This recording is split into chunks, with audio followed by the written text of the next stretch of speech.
कुयोग हो, कुग्रह, कुनक्षत्र हो, फिर भी आप काम करोगे तो वो दिन की इतनी महिमा है कि वो आपका काम सफल होके ही रहेगा।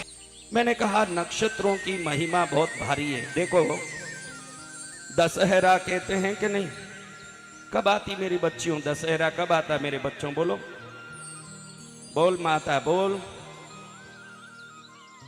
नवरात्रि के 10वां दिन राम जी जन्मे ही रावण को मारने, ये बात मानते हो ना? राम जी का जन्म क्यों हुआ?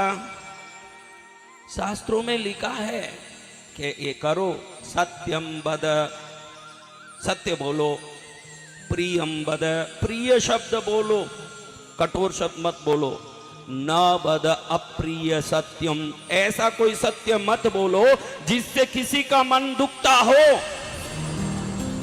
सत्य, मैं सत्य मानो हरिश्चंद्र हूं, तू हरिश्चंद्र हो के भी सत्य को भी कठोर हो तो मत बोल, मौन रह जा, वो सत्य से भी ज्यादा फायदे का है वो मौन। तो राम भगवान नारायण देखते हैं कि भाई शास्त्र बहुत इनको दे दिए लेकिन शास्त्र पर कोई चलता नहीं है, तो मैं खुद एक रूप लेके संसार में मनुष्य बन के जाऊंगा। पिता की आज्ञा का पालन पुत्र के लिए सर्वोपरि है, ये बताने के लिए स्वयं रूप लेके नारायण धरती में आए, वो राम अवतार है।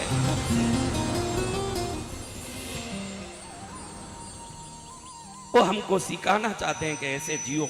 शास्त्र हम पढ़ नहीं पाते। देखो आप सबको किस किस को गीता का 18 अध्याय का ज्ञान है? बोलो, है गीता का 18 अध्याय का ज्ञान? नहीं, लेकिन जरूर बूढ़े से जवानी तक सबको मालूम है, बीड़ी जलाई ले, बीड़ी जलाई ले। हाँ, ज्ञान जब शब्द के रूप के रूप में आता है तो जल्दी पकड़ में आता है, लेकिन वही ज्ञान किताबों में रहता है। आजकल किताब पढ़ने वाले बहुत कम हो गए। अब में कितने लोग किताब पढ़ते हैं? देखो एक बच्चा हाथ उठाया, 2 4, भगवान जाने ये हाथ उठा रहे हैं, ये स्कूल का किताब नहीं मेरे बच्चे, स्कूल की किताब नहीं बोल रहा हूं। किताब का आम थोड़ी अचार बनाने में काम आएगा। तो चलो आज मैं एक बात आपको बता रहा था कि ऐसे राम जो रावण के वध के लिए जन्म लिए, उन्होंने आसोज महीने के शुक्ल पक्ष के 10वीं के दिन को ही क्यों चुना वध के लिए?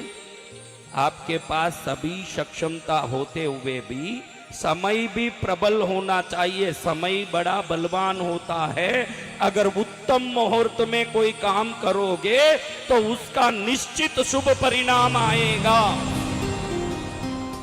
राम जी अपने जाम्बवंत आदि से मिलके मंत्र आलोचना करते हैं कि अब आज सब खत्म हो गए हैं। कुंभकर्ण खत्म हो चुका, इंद्रजीत खत्म हो चुका, अक्षय कुमार तो पहले ही हनुमान जी के द्वारा खत्म हो चुका, अब मुझे रावण को खत्म करने जाना। जाम्बवंत कहते हैं कि ये ग्रहों की दशा आसोज के शुक्ल पक्ष के 10वीं के दिन में ऐसे ग्रह संयोग होते हैं, जिस काम को लिया उसी में सफलता होता है। इसको हमारे राजस्थानी में बिन देखिया मुहूर्त कहते हैं। क्या कहते हैं? आपको भी आज बताता हूं कि आपको कोई काम करना हो तो 3 मुहूर्त बिन देखिया मुहूर्त है। कितने मुहूर्त? 3 मुहूर्त। चैत्र शुक्ल प्रथमी, चैत्र की प्रथम, चैत्र के शुक्ल पक्ष की यानी सुदी पक्ष के प्रथम दिन, जिसको महाराष्ट्र में गुड़ी पड़वा बोलते हैं और हम लोग उसको चैत्री नवरात्रि का पहला दिन बोलते हैं। उस दिन जीवन में कोई मुहूर्त, किसी भी कुयोग हो, कुग्रह, कुनक्षत्र हो, फिर भी आप काम करोगे तो वो दिन की इतनी महिमा है कि वो आपका काम सफल होके ही रहेगा। भले गृह प्रवेश हो, दुकान का ओपनिंग हो, कोई भी काम हो, किस दिन करना? चैत्र शुक्ल प्रथम, चैत्र सुदी एकम बोलते हैं। राजस्थानी में क्या बोलते हैं? चैत्र सुदी एकम, ऐसे ही बोलते हैं ना। मैं ही राजस्थानी हूँ, आप मत सोचना कि महाराज जी दक्षिण से आए हैं, तमिलनाडु से। ये शरीर राजस्थान से जन्म के राजस्थान का पानी पिया हुआ शरीर है। जय जय गुरुदेव। दूसरा मुहूर्त कौन सा? आसो शुक्ल दशमी, जिसको विजय दशमी कहते हैं, नाम में विजय लगा हुआ है। क्या लगा है? विजय। विजय दशमी, विजय का अर्थ क्या? सफलता। उस दिन में अगर आप कोई भी काम करो, आपको सफल होने से कोई रोकने वाला नहीं है। तीसरा मुहूर्त कौन सा?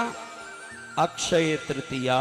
क्या मुहूर्त? अक्षय तृतीया। अक्षय, क्षय यानी घटना, अक्षय यानी कभी न घटने वाला। इसीलिए उस दिन गहना सोना सब लोग लेने जाते हैं। वो कैसे मूर्ख, ये जितने मार्केटिंग वाले सोने के दुकान ज्वेलरी वालों ने ऐसा मार्केटिंग किया कि आका तीज में तुम भी जाके कम से कम एक चांदी का तो भी सिक्का लेके आए ही होंगे, एक सोने का सिक्का तो भी लाए। ऐसे आका तीज में कौन कौन लाया? बोलो कौन कौन लाया? लाया तो है लेकिन हाथ नहीं उठाएगा। मालूम है कि अभी कुछ डांट पड़ने वाली है। मालूम है होशियारी। देखो, अपना पैसा खर्च करके कोई चीज लाए हम, तो पैसा खर्च हुआ कि क्या हुआ? तो खर्च किया तो खर्च बढ़ता ही जाएगा जीवन में, क्योंकि उस दिन जो कर्म करोगे वो अक्षय हो जाएगा। ये ध्यान सदा आपको रखना है कि जिस कर्म को किया वही अक्षय होता जाएगा। कई मूर्खों को मालूम नहीं, उसी दिन ज्वेलरी दुकानों में लाइन लगाते हैं। ये भांग पीने वालों को देखा है किसी ने? राजस्थान में तो होली में भांग खूब गुटती है, खूब वहां मसाला भांग का मजा लिया। सबने यहाँ लिया ही होगा। ये सब बदमाश सामने ही दिख रहे हैं मेरे।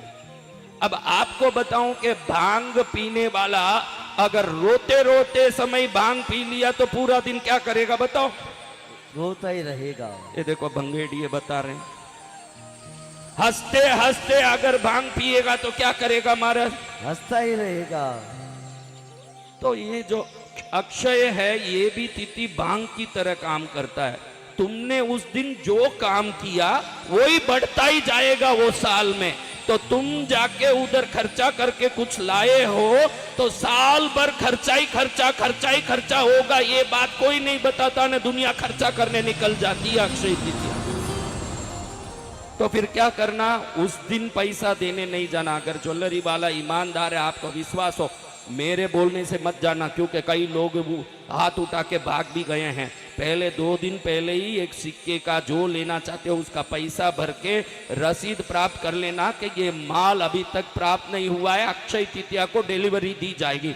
उस दिन जाके माल लेके आ जाना। उस दिन खर्चा नहीं किया, माल आया तो आगे सोना चांदी आता ही रहेगा घर में। उस दिन पैसे का खर्च ही नहीं होना, नमक भी खरीदना नहीं, राशन भी नहीं खरीदना, सब्जी दूध भी नहीं खरीदना, सब पहले दिन ही खरीद के रखना। पैसा उस दिन जो नहीं खर्चेगा, साल भर में धीरे धीरे उसका खर्चा ही कम पड़ता जाएगा न, आवक बढ़ती जाएगी, आमदनी बढ़ती जाएगी, मजा आता ही जाएगा। देखो कितना आनंद। सोना ही सोना। जय जय गुरुदेव।